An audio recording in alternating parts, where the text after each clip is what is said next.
Replace your corporate VPN with sponsored TrustGrid and connect your cloud resources to on-premises data.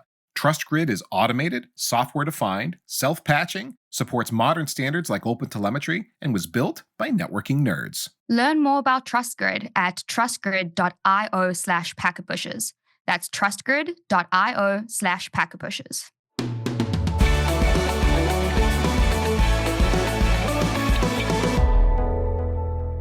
On today's N is for Networking, we take a break from layer 2 of the OSI model and move up to layer 3. And we're going to discuss the very basics of routing today. What's a router? What's a routing table? What's a routing protocol? I'm Ethan Banks with Holly Metlitsky. I am the old guy who's been around networking since 1995. And Holly is the young upstart collecting certifications and working in the networking industry. And together, we go through networking fundamentals to help you understand this jargon-laden and at times complicated world. Although once you break networking down, it's not as bad as you think. And that's what we do each week here. We break it down for you. So you can follow us on LinkedIn and the Packet Pushers Community Slack group, and please do. N is for Networking is part of the Packet Pushers podcast network of shows for your professional career development. If you like this show, punch Packet Pushers into your podcatcher to see our entire lineup and subscribe to what's intriguing. And if you're new to networking, I recommend you also subscribe to the Network Break podcast. That's a weekly news and analysis show that will help you stay up to date with the latest things happening in networking and IT. And you also get unlimited virtual donuts. Packet Pushers is more than just podcasts, by the way. Check out everything we offer for you for free at packetpushers.net. All right, Holly, we're going to get into this what is routing show. And we talked about this because you and I were like looking at the topics that we've been covering. It's like a lot of layer 2 stuff, switching and spanning tree and VLANs and that kind of stuff. And you were like, routing, we really got to start talking about it because it's kind of the thing we got to hit before we hit a lot of other topics. Yeah, I mean, we've got a lot of people coming in and asking us to go over certain protocols, and I had to take a step back and say, well, we can't do this before we actually discuss routing. So here it is. Well, yeah, one of those topics that's come up is VXLAN EVPN. It's like, there is so much ground we got to cover before we can get into VXLAN EVPN. And that would be, I just feel like, what a horrible thing to get dropped into as a new network engineer. Because the way I look at VXLAN and EVPN is those are technologies that have evolved and sit on all of these other technologies that get us to that point. And it's like, man, oh man, if you're new to networking, all the things that would be good to have an understanding of before you get to, and now we get to EVPN, VXLAN. If you're like having to learn that out of the gate, that's rough. It was rough. It is rough. I can speak firsthand, having just kind of touch the tidbits of everything else and like, okay, well, this is the final like lesson to be learned. I'm like, but I haven't really wrapped my head around BGP and now I've got to do EVPN VXLAN. Okay, thank you. Cruel getting started in networking here in 2025. Well, let's start with the basics of routing, Holly. Just get us oriented. What's routing? Can you map it into the OSI model for us? So what we spoke about previously, layer 2. Now we take one step and go to layer 3, which one of our first episodes, we discussed packets and frames. And I personally have been conflating the two words a ton. I apologize, listeners. But finally, we can start saying packets because we'll be in layer 3 and not layer 2, which is very exciting for me because I don't like speaking about frames. Right. We are in the world of packets now, not frames. And technically packets go inside of frames. And you conflating the two is so common. I mean, everybody speaks in terms of packets and frames often interchangeably, and everything's a packet and no one really makes the distinction.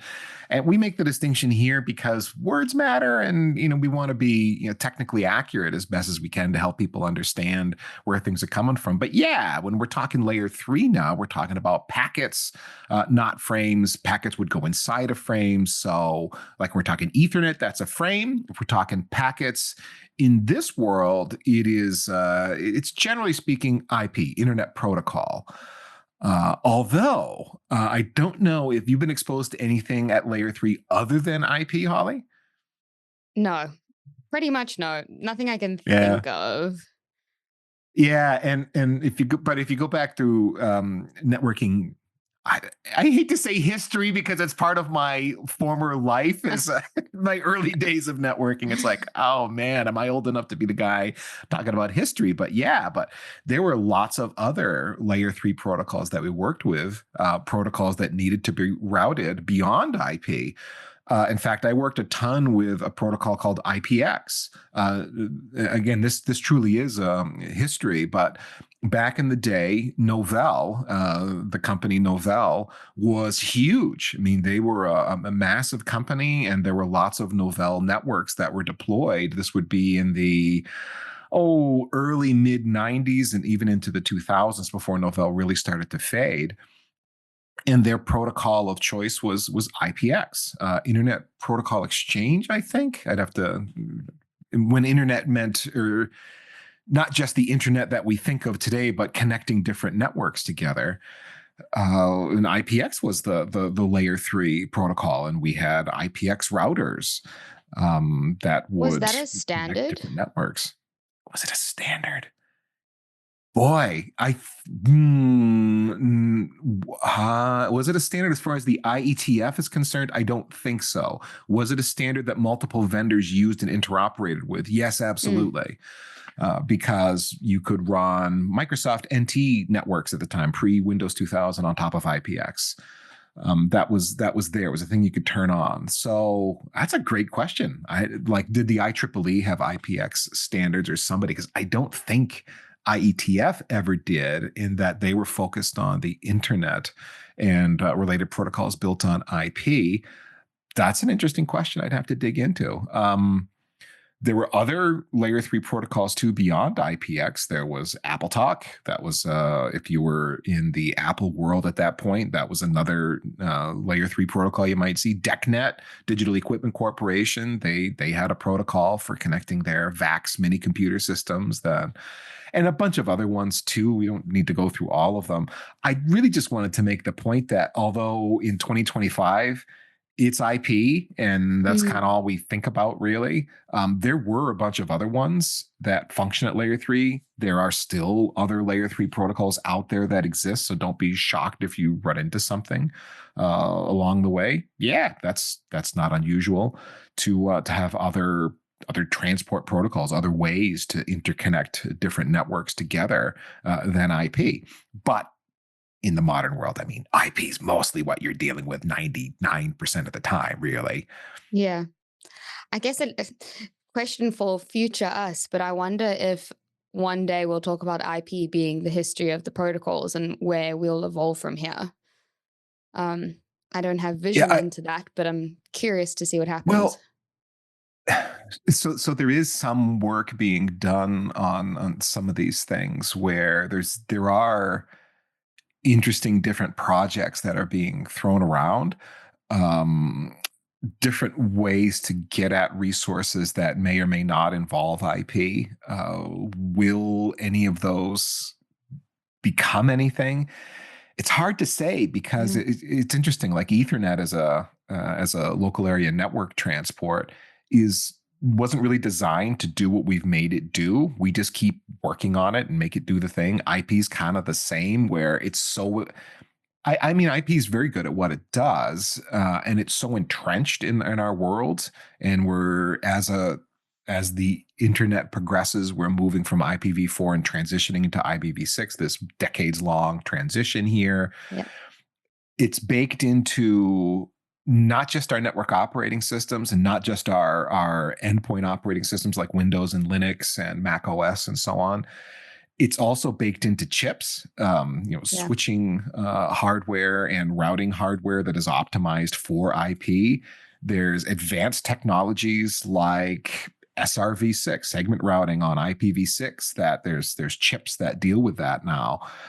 The investment is so huge that for there to be a change away from IP at this point, wow, it's just hard to imagine from a Yeah. financial standpoint how we could transition. There would have to be a very good reason for us to move away from it, both as an industry and as a society.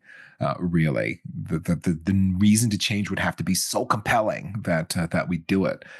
And I don't know. Most of the other non-IP ways to get around to the internet and pull up resources are they're like academic experiments. They're Mm. not like this big group of companies got together and came up with this better way to do things. I haven't heard that story. So will IP ever become a footnote of history? Like at this point, what IPX, Apple and Talk, DECnet, and Yeah, others have become? I don't know. I don't know. Hmm. we'll see what happens. Got to stick around. So in the last episode, Holly, we talked about why a switch can be a router and a router, why a switch can be a router, but a router can't be a switch. When you think about a router forwarding, what do you think? Where do you think of the decisions being made at the router level? Um, I, if I'm answering this correctly and understand your question correctly, Mm-hmm. what comes to mind is a route table. So you're looking Yep. at, I think, if I remember correctly, the data plane, or Yeah. Yeah. yeah, the data plane where it's saying, okay, you sending a packet in, it's saying, okay, it's got this IP address. Let me check my route table and see, okay, where would the next hop be, or what is the end destination for that? Yeah. And it's picking the correct route. Yeah, and that's I think is the big difference if we want to think about how forwarding is happening in a router. The decision is being made on, in our case, the IP address. Yeah. Um, we said that there are other routing protocol or routing addressing schemes like IPX and so on that have existed over time. We're just thinking about IP addresses here going forward. So I'm not going to keep harping on that point, but I just want to I want to acknowledge again there are other layer 3 addressing schemes and networking schemes, but we're dealing with IP here. And we're forwarding based on a destination IP address. The job of the router is to look at that destination IP address and go, okay, I just received this packet. What interface do I need to send it out of to get it where it needs to go? And a router knows about a bunch of different networks. It's going to look at that packet with its destination IP address and then go, okay, what link should I send this packet out of to get it to move it towards its destination? Um, and that's it in a nutshell. Now, there's another component here in that a router has Ethernet interfaces or whatever kind of wide area network interfaces. Let's say it's Ethernet. So it will have received an Ethernet frame with that packet inside. It is going to look at the packet and make a decision about where to send it. And if it's going out another Ethernet interface, it's going to put it in an Ethernet frame again to send it along the Ethernet transport. But the decision that's most important and what we care about here as we talk about routing is that it's making that decision based on the destination IP address and its routing table. So you said routing table, and that's exactly right. Do you have a picture in your mind of what the routing table is? How to describe it? Um, sure, I can give it a bash. I mean, it's a table of destination and source IP addresses, so that it can match. Like you said, it's got a destination address. It's saying, okay, this is the IP coming in. This is maybe the link that I should send that packet out to get there, and I'll go to the next route and it'll do the same if Yeah, there is one. it's going to be a table of destination. You said IP addresses. I'll be pedantic and say destination subnets, destination Yes. networks that the packet it needs to forward would fall inside of. This packet needs to go to as going to this destination IP address. I've got a match on this particular network that is one of the many networks listed in my routing table.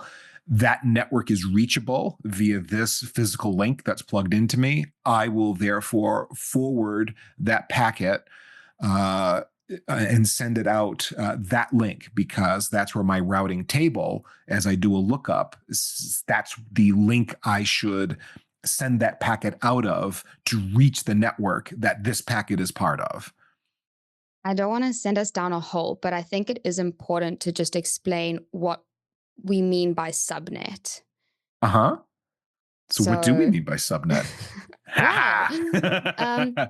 So, I mean, the key differentiation is an IP address is a specific address, where a Yep. subnet is the range of IP addresses that can speak to each other. That's got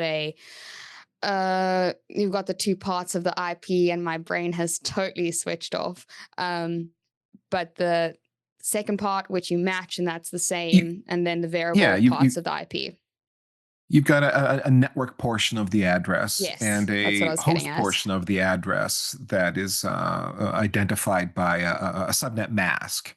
So in IPv4, if you have a /24, that means the first 24 bits of the 32-bit address is the network portion, and the remaining 8 bits are the host portion of the address. And a /24 would be in a subnet mask represented as 255.255.255.0.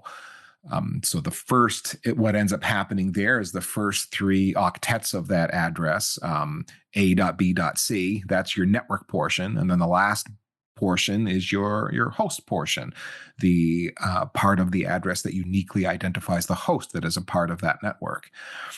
And so, right, when you look at a routing table, you're seeing a list of networks or subnets or net blocks, it might be referred to, and that is announced. And then every host that would fit inside of that subnet, that net block, that network, gets forwarded in that direction, with the assumption that when the router that is announcing that network receives that packet, it knows how to get it to the specific host that packet is destined for.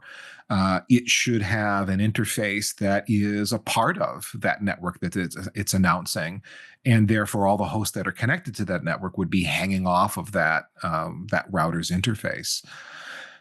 And we can do this on a global scale with BGP, Border Gateway Protocol. And I don't want to get into protocols just yet, but the big idea here is your router should know how to get to any destination that's out there. And a modern router is going to do these lookups very, very quickly, so that a packet coming in is going to get sent on whatever the appropriate outbound link is on that router at wire speed is how that should happen. There's a chip in there that's doing the heavy lifting for all of this, making this happen very, very fast. You're not relying on a general purpose CPU and software to kind of figure it out. Oh, I got to think about this. It's bang. It's a routing table that sits there in hardware and can therefore forward packets very, very fast. And we have routers that are big enough to do this at internet scale, where you can have hundreds of thousands, or in some cases for data center applications, and we're getting there with the internet now, millions potentially of destinations that it needs to know about to forward correctly. So my next question for you, Holly, is how does a router know which link to use? We've talked about the routing table, but how does the routing table get formed? That was just the question I was going to ask you. Yeah, okay. Because if I think about this, I mean, maybe relating it back to previous episodes, we know that layer 2, in order to form the forwarding table, we use ARP, address resolution protocol. Now, we don't have that in routing, because that's for MAC Right. addresses. So, I mean, a switch is going to learn as frames flow through it, and the bridging tables will be learned. I saw a frame appear on this port, and then that frame is then known to the switch. With routing, there's no like observational process exactly, but that routing table has to get created somehow, and it's not going to know it by there is no I saw you come in on this port, and therefore now I know that's where you belong. Because when you get into the world of routing, you need to avoid things like routing loops. You need to avoid things like people announcing routes that they're not actually responsible for. It's called a BGP hijack, because that's a thing that happens where, imagine you're responsible for a particular network and announcing it on the internet. Hey, internet, I'm responsible for this network, and I'm announcing it to you so you know to come to me for any hosts that live inside this network. And then someone else who doesn't actually own your network announces it from their router. What? And all of a sudden, traffic that should be coming to you goes to them. That's called a BGP hijack, and it happens occasionally maliciously, intentionally, but more often someone screwed up and they got their routing policy wrong. So my point is, a routing table is a very intentional thing. Yeah. You want the routes that are in there to be known very specifically because you intend for them to be in there. So this very simplest way you can program the routing table of a router as a network engineer is with a static route. Do you know what a static route is? Yep, I do. So that's where you configure in, like, I guess, hard code to some extent. If I have this IP, this is where it should be going. So you are telling the router exactly what to put into its route table, essentially. You're programming the next hop. I think you said hop earlier. And that's the correct routing terminology, the next hop. Then a hop being, what's the next router in the chain I want to send traffic destined for this IP address to? And a static route is exactly that. It's you manually instructing the router. You're effectively programming the routing table with a specific entry.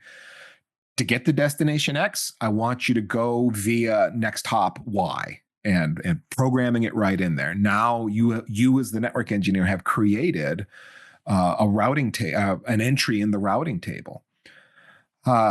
So this might come as a scaling problem immediately to your mind. You might be going, wait, there's billions of destinations on the, I got to sit there and type in a bunch of static routes to program my routing table? And the answer is no, not really. That's not how we would do that. If you had, let's say, Holly, you had a router that had one connection to the internet and that's it. Would you need to program in with static routes every destination on the internet in that scenario? Definitely not. No, because what kind of a static route could we use that would handle all possible destinations? I don't know if you've run into this before. Yeah. I'm not sure if I'm going to answer this correctly, but I mean, if it's going out to the internet, that's your gateway. Yeah. So you would, I mean, it's going out to the internet, so you'd have NAT at the end there. So it's not, I don't know if that's really where we're going with this, but Now we don't need to talk about NAT at this point. I know where you're going with that, and yeah, if it's an internet border router, like a firewall that sits at the edge of your network, you might do NAT because maybe you've got IP addresses on the inside of your network that are not for public internet use. You have to translate them to something public, but that doesn't factor into here. What we care about is the term default route. Have you heard of a default route? Okay. Yeah. So a default route is, hey, if the IP address that I'm forwarding, if the destination IP address of this packet that I'm forwarding doesn't fall into any other specific entry in my route table, I'll just use the default route. That is, I didn't match anything specific in my routing table, so I will forward in accordance with what the default route says. And a default route looks like all zeros. If you were to look at the routing entry, you would say, IP route 0.0.0.0. This would be for IPv4, etc. Send it to whatever your next hop is. So in our scenario of an internet router that's only got one connection to the internet because you're connected to one ISP, the logic is, I as my little edge router here don't need to know every address on the internet because I don't care. I'm only going to send it in one direction. I'm just going to send it to my ISP and hope they can figure it out. So I'm going to set up a default route that says, if I don't have something more specific, send it to the default route, which in this case would be the next hop of my ISP, and they would have told me what the IP address is of their router, the next hop I'm going to use to send all my traffic to. So I could have a routing table that's got one entry in it, the default route, and everything goes internal. Well, you probably wouldn't have that, or else the router wouldn't be doing it. You're still going to need to know a few things like your internal subnets, connected to your router. But everybody except you is going to be handled by that default route, that goes out the door. We're taking a break for a quick sponsor message from TrustGrid, a zero trust connectivity provider that gets you from anywhere and to anywhere. Let's dig into this. TrustGrid provides a network as a service for apps that need to securely access remote data. So maybe you're a SaaS provider that connects to a customer's network to interact with their database, or you provide a healthcare app that medical organizations need compliant access to. Or you're a fintech servicing banks and credit unions. You get the idea. Lots of encrypted, authenticated connections to lots of sites. That's the burden TrustGrid handles for you. You move the responsibility of deploying, maintaining, and supporting these networks to the TrustGrid team. And yeah, they know what they're doing. TrustGrid was built by network engineers so that you can retire the firewalls and routers you've deployed to remote customer sites, so that you never again have to get on the call with somebody to stand up an IPsec tunnel from your gear to theirs. If you're a networking or DevOps engineer, TrustGrid built this platform for you. TrustGrid is designed for applications running in AWS, Azure, Google Cloud, and private clouds. You can replace your enterprise VPN that connects cloud apps to on-prem data sources. TrustGrid tunnels are configured automatically, and that configuration is backed up automatically. TrustGrid nodes are patched programmatically. Plus, TrustGrid is keeping up with modern monitoring, supporting new standards like OpenTelemetry, as well as traditional SNMP v3 and flow records. Intrigued? Visit trustgrid.io/packetpushers to create up to 10 free network connections. That's trustgrid.io/packetpushers and try out the free tier. And now, back to today's episode. Which is actually interesting because when it might have been like the first project I did when I was learning about these things, and I created a network diagram with another SE for a customer, and I'd labeled on the diagram, I'd put static route because I only really thought of this and like it's going from A to B, so it's a static route, right? And the SE, who has like 10x my knowledge, was like, no, that's a default route, just change it. But I was still a bit too shy to ask why. So I'm like, okay, default route, carry on with my day. I'm just semantics. But now that we discussed it, I'm like, it definitely wasn't just a static route. Like it was much more important than that. But it's and I mean, in fairness, the default route can be a static route. That is, you can type the default route as a static route entry. A default route can also be advertised to you. That is possible. In other words, you can learn a default route via BGP. That's a thing where it'll announce to you, yep, I'm your default route, and you can learn it that way. You don't have to program it statically. It can go, so a default route can be more than one thing. In other words, a static route, the point of it is you typed it in as an engineer and it doesn't change. It's hard coding. You've hard coded that route, which again might be a default route. So here's another question for you. Does every router in the world have a default route? As far as I'm aware, yes. It should. Unless, I guess maybe not. If it's like totally internal and you really know it's going from A to B and B to C and that's all, then it doesn't need a default route. So the answer is it depends. It's pretty common, especially in smaller networks, that and like that use case of a router that points to the internet. You're going to have a default route. But it is also possible, and in fact, there's something called the default free zone on the internet where there is no default route. That is, if a packet shows up at a router and there is not a official destination in that gargantuan internet router of where that packet should go, you probably drop that. Yeah. In other words, there are reasons to do that, such as a packet showing up at the router that it's going somewhere that isn't an official internet route. It's going to a destination that doesn't actually exist, or it shouldn't exist. It shouldn't be appearing in a public internet router because the destination is to a private IP address that you should never see on the public internet. There's something called bogons, BOGONS. Those are destinations on the public internet. Those are destinations that should never be seen on the public internet because of what those routers are.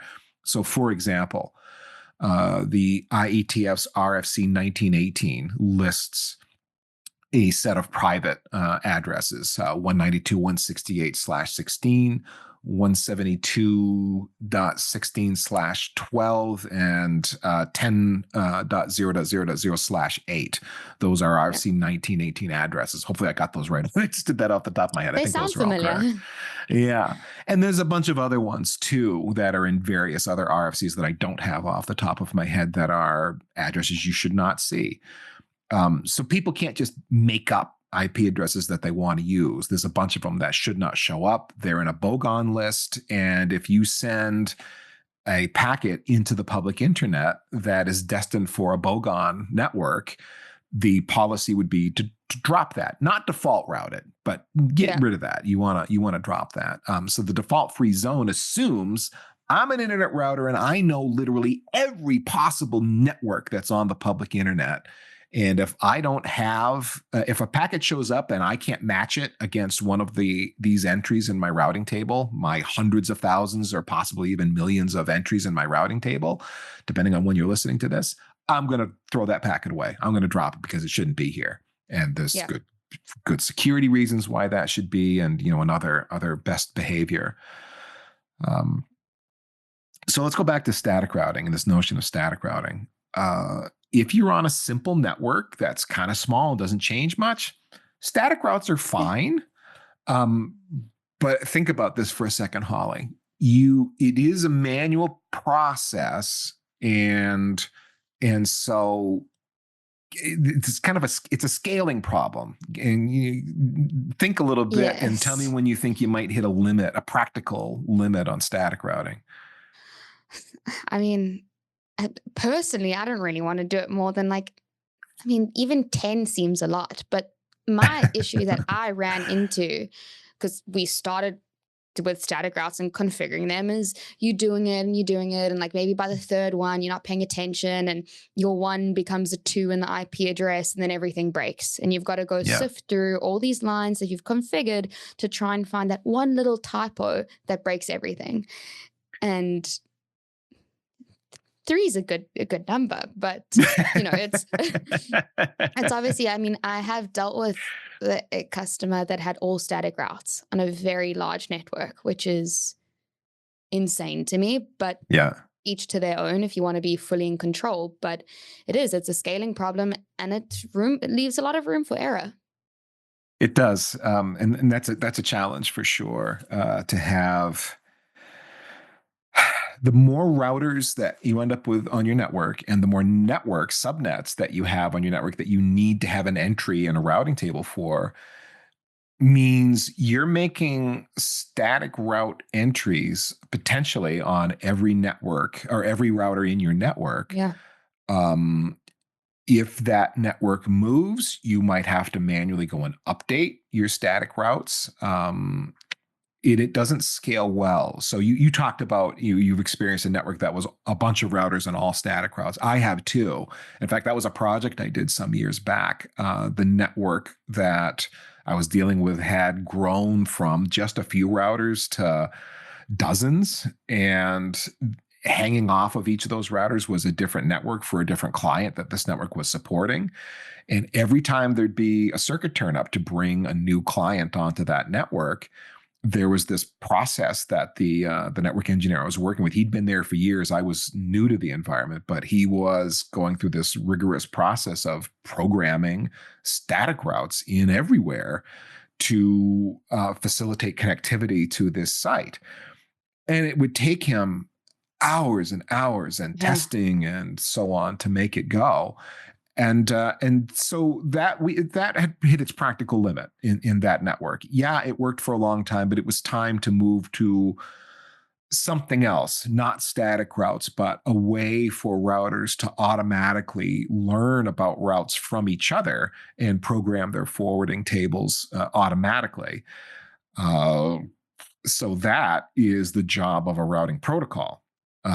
Yeah. There's a ton of routing protocols that are out there. One we already mentioned, which was what, Holly? BGP, which is Yeah. Border Gateway Protocol. Yeah, that's the big one that you see on the internet. It's not as I was going to say it's not as often found inside of enterprise, although that's been changing in recent years. It is certainly becoming more and more common to find it internally. I would say we're in a bit of a transition phase with that. I don't know that we end up on BGP everywhere all the time. BGP is a big, heavy routing protocol. Let's step back from that for a moment and go to the complete other end of a very unsophisticated protocol called RIP, Routing Information Protocol. It's have you heard of this? Did you run into this in any of your many certs? Briefly. It's ancient. It was this exists. Now let's move on to OSPF. Yeah, pretty much. Yeah. Yeah. Well, so the reason is it's not very sophisticated. So before we talk about RIP, what a routing protocol does is announce to other routers that are speaking its language, speaking the same protocol, about routes it knows about. And those routers will announce routes that it knows about back to the other router. And in this way, all of these routers learn about all the routes that are known to each other. And the routing tables are populated dynamically via the information learned via the routing protocol. So if router A knows about the network 10.10.10.10, and how many 10s did I put in there? I don't know. Whatever the 10.10.10. I think 3 or 4. I need 3. 10.10.10.0/24. There we go. That's what I meant. Let's say router A announces that to router B. Now router B knows about that, and router B will announce that to router C. And now router C has learned about 10.10.10/24. Were there any static routes involved? No. The route was announced via router A. Router B learned it and then announced it to router C, and now router C knows about it. And that was all dynamically learned via the routing protocol. And when you say it knows about it, Ethan, are you saying that it's added it to its own routing table? Yes. Now, in this, there's actually more to the story about how it decides what goes into its routing table. And we're not going to talk about that in this episode. The episode is just going to be way too long. But we need to talk about something called the RIB and the FIB, routing information base and forwarding information base. We're gonna that's worth its own episode. Yeah. But basically, the routing protocol learns about it, and then that route that is learned via the routing protocol is programmed by the router into its routing table and becomes part of one of the entries that it can do a lookup against and make a forwarding decision on.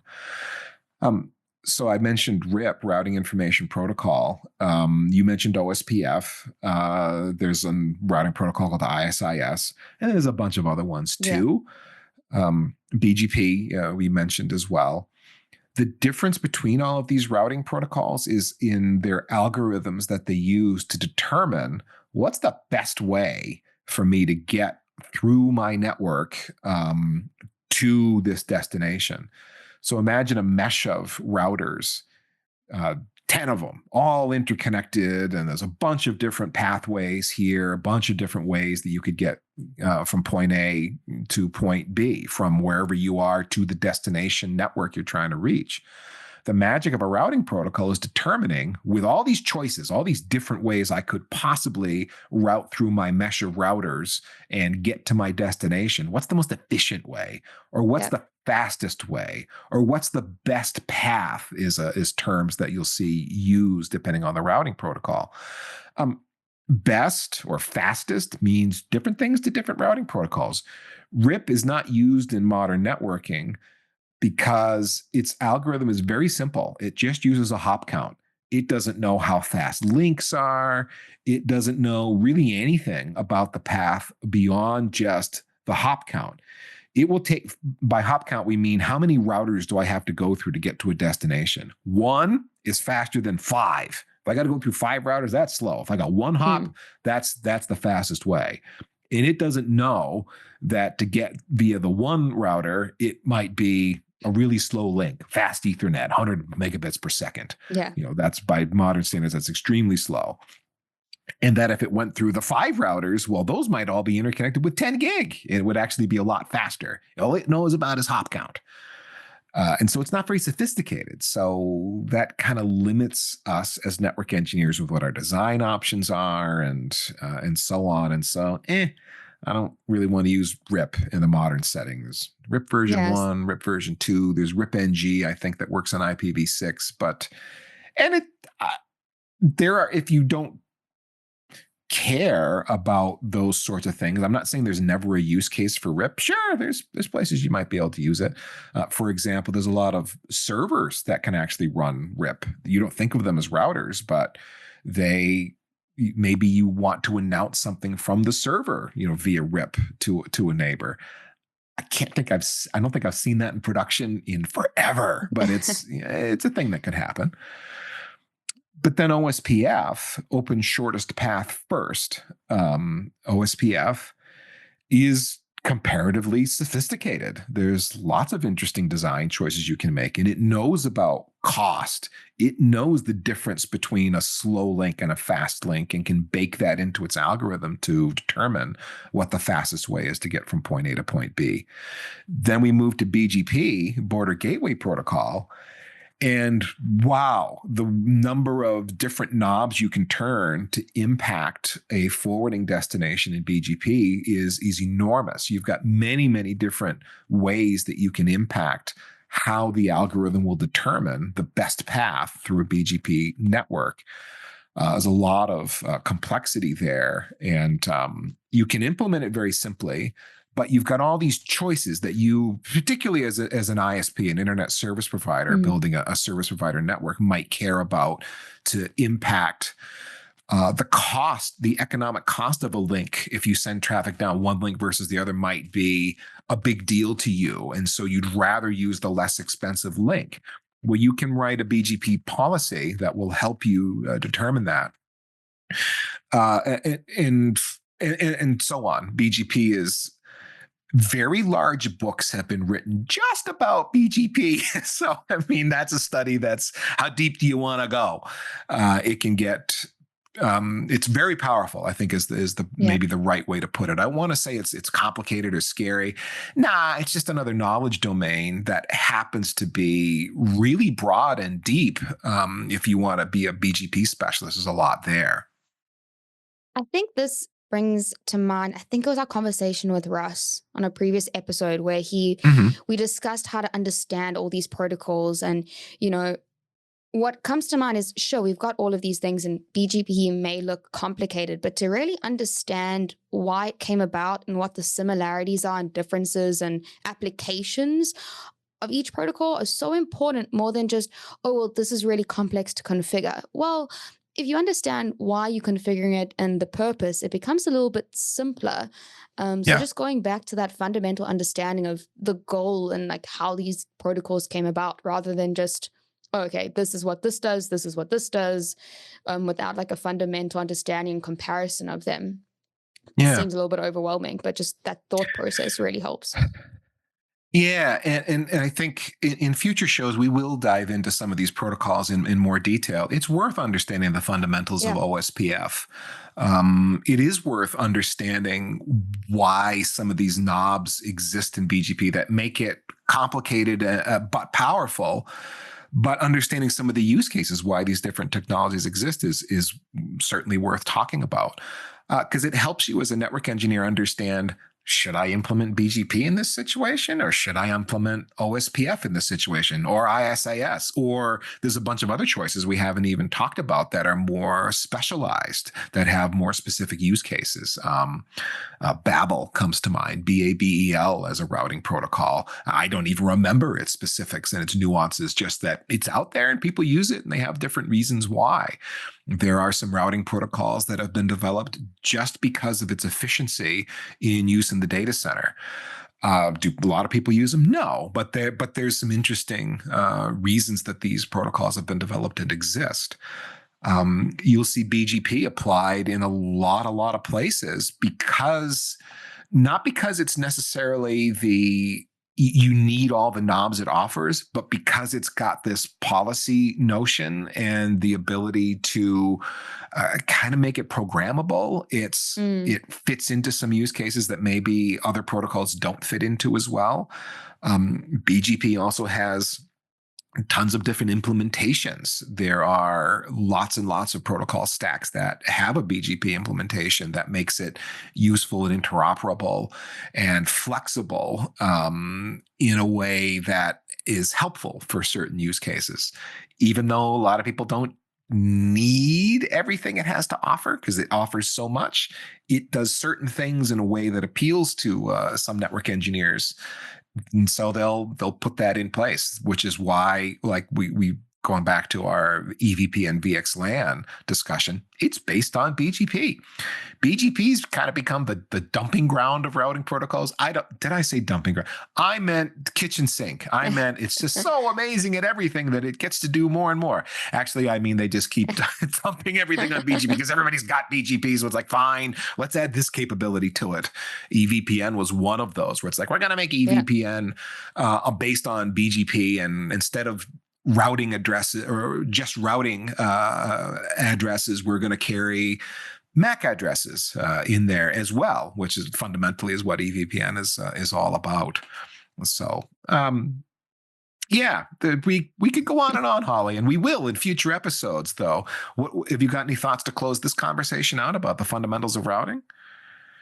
No, I think we really covered some of the basics, which I'm hoping our listeners find useful and important, and can look, maybe a little exercise, go back and listen to some of our layer 2 conversations, our VLANs, our frames and packets, and come back to this one, and in your own head start to create your own little packets and frames diagrams to understand how it all fits together, because these aren't separate.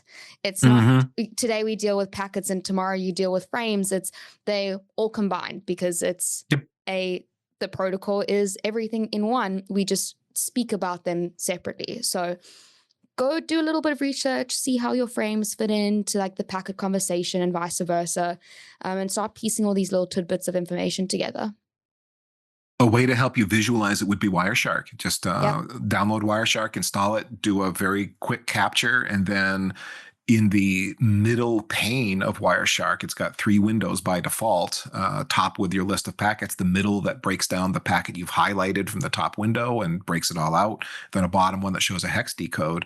That middle one will show you that breakdown Holly was just talking about exactly. It's going to show you where the frame begins and ends, and it's going to show you where the packet begins and ends and how they all nest together. And it'll really help you start to put those pieces and parts together in your mind. Well, okay, everybody. Thank you for listening to N is for Networking today. Holly and I are going to chat with you again next week. We're going to explain more jargon, concepts, and big ideas from the world of packets. Maybe we'll dig into routing a bit more, have that rib-fib conversation, and we'll see. We'll see where we go. If you have comments, questions, or a topic request, you can let Holly and I know via packetpushers.net/follow-up. We've gotten lots of inbounds from you guys and really appreciate it. Keep sending them. They're awesome. We've got more topics and requests than we know what to do with right now, and we'll get to all of them eventually. It's going to take us a while. If you'd like to connect with me or Holly directly, you can do so via LinkedIn or the Packet Pushers Community Slack group, which you can join for free at packetpushers.net/community. And again, I'm Ethan Banks, and Holly is Holly Metlitsky. PacketPushers.net has a ton of 100% free resources for you as you grow yourself into a networker. No login required at that site. There's a dozen different podcast series that go as deep as you might want to. You can go nuts. Honestly, there's a huge backlog, thousands of episodes there for you to search through and find topics that are interesting. We've also got weekly newsletters that help you keep up with what's going on at Packet Pushers and in the networking industry at large. And we've got a YouTube channel with demo videos and mini courses, plus our entire podcast lineup published as audiograms there if you like to use YouTube for all the things. Please share N is for Networking with your colleagues. We'd really appreciate that. And just remember, networking isn't hard. Other people figured it out, so you can too.